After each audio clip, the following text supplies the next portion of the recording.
All right, y'all. You know what time it is? It is Tuesday at 12 p.m. So that means you are right here on your LinkedIn, on your Facebook, on your YouTube with myself, Alyssa, or my co-host Muffy. Muffy, how are you doing today? It's the fall, y'all. So all back, lean back. What they say, lean back. It is fall. It's windy. The beautiful leaves are on the tree on the ground. There are Mhm. so many. It's time to snuggle up and get under your heated blanket. But as usual, I'm so glad to be here with you. My name's Alyssa Lyon. I'm also here with Muffy Mendoza. It is Tuesday at 12. We are here with the Planning with the Purpose podcast. We are a weekly live stream to bring city leaders, everyday residents, and thought partners to the table to break down the city of Pittsburgh's first ever comprehensive plan. In this specific space, you'll hear us share stories from across communities, highlight why inclusive city planning matters for the future. We're here on Facebook, we're here on YouTube, we're on LinkedIn. You can catch us all of those places. Each episode invites listeners to learn, engage, and imagine a sustainable, thriving Pittsburgh, one conversation at a time. So that is our goal. Today we're gonna keep it light. There's been a lot going on. There's a lot of planning going on in the city. I don't know if y'all know, Yeah. Allegheny County has a climate action plan. County has a comprehensive plan. The city of Pittsburgh has a comp plan. You know, there is so much going on in the city. So we're going to keep it light and focus on some of that work that's been done. We have vision statements for the city of Pittsburgh's comp plan now. We've been having public workshops to run those vision statements by folks. And so today, Muffy and I are going to talk about where those vision statements came from and to talk a little bit about which ones we feel like are our top and encourage you all to visit PGH2050, go to the vision stage page and view the vision statements that have come out of engaging with y'all all summer long. So Muffy, where did these vision statements come from? So we talked to over at this point we talked to over 25,000 people this Wow. summer. Between this summer and this early fall season, we talked to over 25,000 of y'all, and y'all told us what y'all wanted to prioritize in the city of Pittsburgh. So now we are at the scenario planning phase where we are essentially asking y'all, what do we really want to prioritize? All right, these are the things y'all have told us. We've simmered it down to the grease part, not the grease, but the grease underneath the grease, the part where it's black at. We simmered it down all the way down to there. And now we're like, okay, what do we want to prioritize? Do we want to prioritize a city where jobs are most important? Do we want to prioritize a city where climate change is the most important? And what was that thing? Or do we want to, there was attainable housing. Do we want that to be the most important thing? So that's where we're at now. We have 2 public workshops happening this week. Tomorrow, y'all can join us on Zoom. Y'all can come through on Zoom. That's easy. That's for everybody, no matter what neighborhood you live, whether you in Hazelwood or whether you in the Hill or whether you in, I don't know, what's one of Very them, good.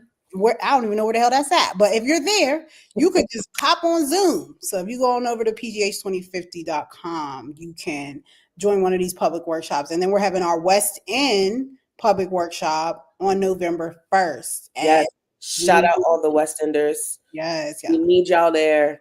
Uh, if you want to get hyped up about your conversation in the West Center and the comp plan, go rewatch last week's episode with That Keisha was so Nomad, good. Mike and Marty from the West. We are going to be in the West End, so please, please, please show your love, West Side, and come out to the comp plan event. And so, as Muffy was saying, we spoke to mad people this summer. A lot is not enough to say how much awesome work our community engagement team has been putting in to come up with 10 vision statements that reflect the voices of thousands of people that live inside the city of Pittsburgh, work inside the city of Pittsburgh, and what they imagine what is capable of achieving over the next quarter. We want to honor Pittsburgh's roots while boldly shaping future growth, anchored in affordability, sustainability, and shared prosperity for everyone. You know, Pittsburgh is not ready to just dream, we're ready to act. And so we have these vision statements here. Buffy, what do you feel when you read the vision statements? Because I know, candidly, we provided some feedback. You know, when we first saw them, we were like, I don't know. No, this ain't it. This This ain't ain't it, right? This doesn't speak to the essence of the city and right. get to the vision. So what do you feel? What are some of your favorite vision statements here on PGH2050.com? So out of all of them, I think my favorite one centers around like belonging, because I'm really in this phase of life where I'm really asking myself like, where do I belong? And also looking at other people, kind of trying to figure that out, especially with all the uproar around DEI. I think it was really important. And I appreciate that one of our vision statements is that we lift up every culture as Pittsburgh's pride and identity. Because like we talked about, we've been talking a lot about that over the last few weeks with the podcast. It's just about like how Pittsburgh has the bones, like it has the bones to be the city it needs to be. And it also has a very rich and distinct identity Mm, that we also need to just begin to uplift. And we need to begin to uplift that not just in the neighborhoods, that have attained some degree of prosperity, but also in the neighborhoods where have yet to see equity, right? So I think it's really important that we ground ourselves in identity and belonging as like the basis of this comp plan. All of us belong here. We all have something very distinct, no matter what neighborhood, no matter what race, no matter what culture, ethnicity you're bringing to the table. We have something distinct to bring to the region. And how do we, in the words what Keisha said, she said something last week. She said, how do we take those 5 fingers and make them a fist so mm. that we can just stand in solidarity and make Pittsburgh a place where no matter where you come from, you can find your place of belonging within those 90 neighborhoods. So that's probably my favorite one. Which one's Yeah, for you? I love when people talk about Pittsburgh's bones because they made us read a book in college. I think it's called the Body Remembers, or Mhm. Body keeps the the score. Body Keeps the Score. Thank you. Mhm. And we know Black people, the body definitely keeps the score. But these cities have infrastructure. They have actual buildings that you're like, oh, I remember when Mr. Such and Such's laundromat or Mr. Such and Such's candy store, or the candy lady used to be over there, or that's the candy lady's old house. The infrastructure is there, right? Mhm. And then I think about the rich history of Pittsburgh, segregated or not, right? Mhm. There still was a Polish Hill, there still was a Deutschtown, there still was a place where Black people did reside, right? And it was flourishing. So people see themselves in Pittsburgh. As a matter of fact, the world sees itself in Pittsburgh. And Right. the district was similar to, Little Harlem in some days. It's a Little Harlem back in the day. And so, oh yeah, the body remembers in Pittsburgh, and I think we need to just like pour Mhm. life into those spaces. And so I love the belonging aspect of what you're talking about for sure. Yeah. Which one for you? Which one's your fave? Man, honestly, when I was attending the public workshops, so we had two public workshops last year. It was last week. It was so good to see you, Nice um, seeing you. and give you a hug, and run around. But there were two public workshops at the Energy Eco Innovation Center, the old Connolly building in the Hill District. Mhm. And I got to host the climate and resilience and infrastructure table.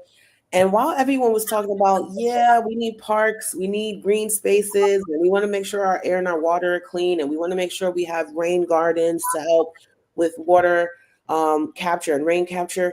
The one thing that they talked about was the ability to get to those things. Mm. And so, one of my favorite vision statements is making it easy to get around Pittsburgh. Right. So simple, right? So simple. Like, it could be nice to have a park, but if I can't get on my bike or if I can't walk to that park from where I'm at, that park is still going to be only for the people who live over there. Right.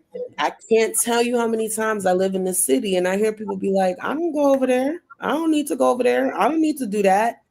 You And know that's how Pittsburgh is. I'm not going over there. We don't go over there. Like why? Because we don't. it's not that far. But I'm sure if people can say, you know what, I'm just gonna hop on this gondola. I'm gonna just hop on this train and get over there.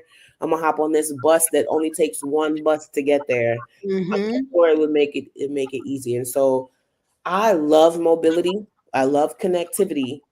And I love that we even better if we could connect people to green spaces. So I'm Mm. a big advocate of making Pittsburgh a little easier to get around. I sure I am. agree. So And I think when I looked at, like, I went around to all the boards and looked at the multiple scenarios.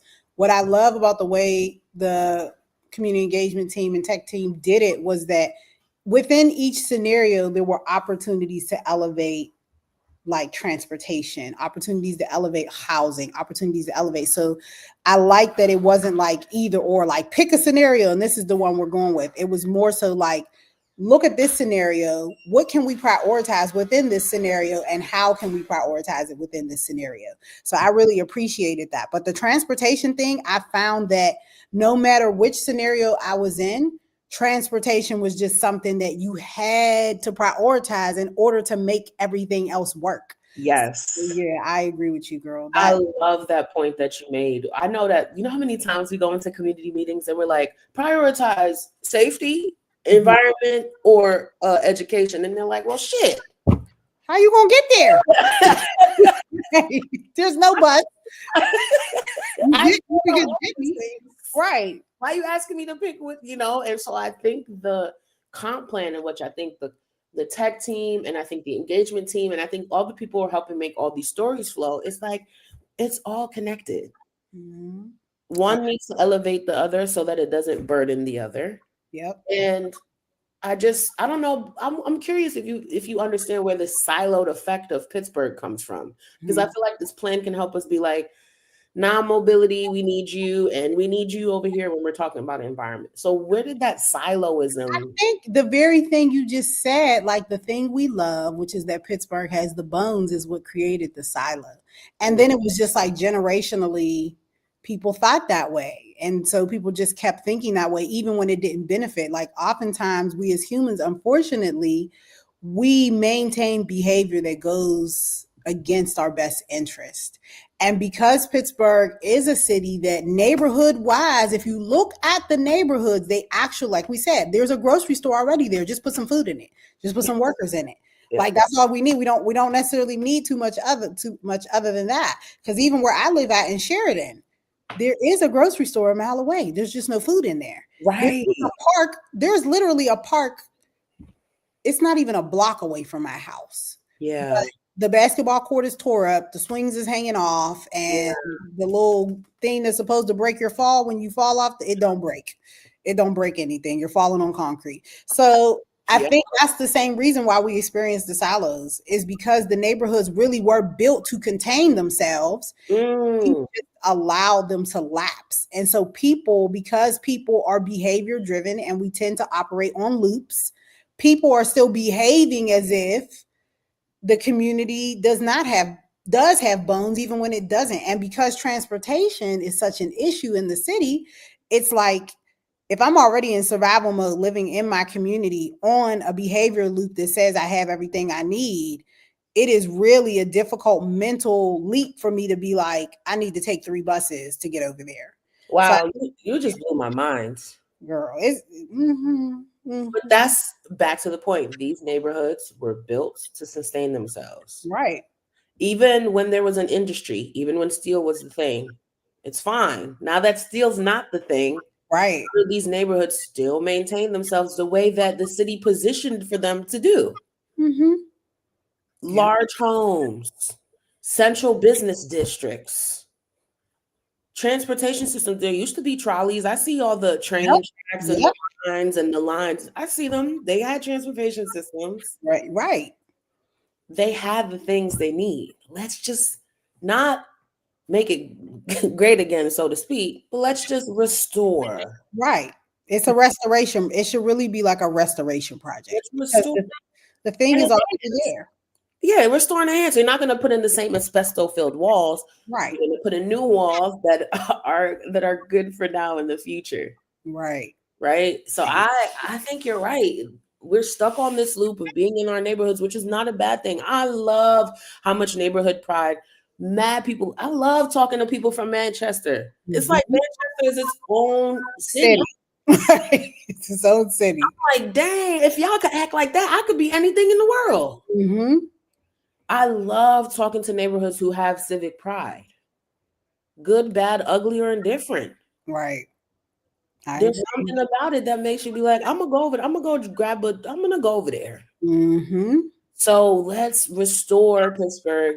Let's keep encouraging people to check out these visions because I just saw myself in these visions in a different way just talking to you. So talk to somebody about Good idea. visions. Right. Talk to somebody about it. And don't forget that we still have 2 more opportunities for you to add your voice to what we prioritize as a part of this plan. Yes. So The 29th, tomorrow, hop on Zoom with us. November 1st, come on over to the West End and just provide your perspective and see yourself as a part of this vision, because the vision is not the vision unless everybody catches it. It could be a vision for a single person, but when it's a vision for a group of people, it's easier for us to push these things forward. So just coming to that place of reminding yourself that you can live in a community that's not siloed, that has what it needs. You can be a part of the solution. And we need, and at the end of the day, we need y'all. We We need need so public workshops, PGH2050.com. Check out those visions. Have a conversation. I'm going to encourage y'all, challenge y'all. Have a conversation with someone around a vision statement that you love. Drop it in the comments below. Come back to this video and say, hey, I had that conversation and this is what came out of it. right. We want to hear what you, and we'll make sure we put that in the description to talk to us about your favorite PGH 2050 vision or give us feedback. But join us at these public workshops. I promise you it's good to see us in person. We give really, really good hugs and we smell good. So it works. Yeah, you know, these TikTok fragrances be having you in a cut. I'm like, I'm not sure if it's going to give me cancer, but that bottle is really pretty. Just be having you in a chokehold. I can't laugh at this. Muffy, as usual, we're gonna keep it short and sweet. You uplift my spirit. Thank you so much for being here. And catch us next Tuesday at 12. Yeah, next Tuesday at 12. Who's our guest next Tuesday? Next Tuesday. Ooh, we have a good one next Tuesday. Next Tuesday, we're gonna be joined by Tammy Thompson. Oh, yeah. We're gonna be talking about housing. Mm-hmm. So you don't want to miss that. Tammy is dynamic and we love her. So we're going to be joined by her next Tuesday. I'm really looking forward to the conversation. So see you back here next Tuesday at 12. Thank you, Muffy. Thank you all. Thank you, sis. Have a good day, y'all. Bye, y'all.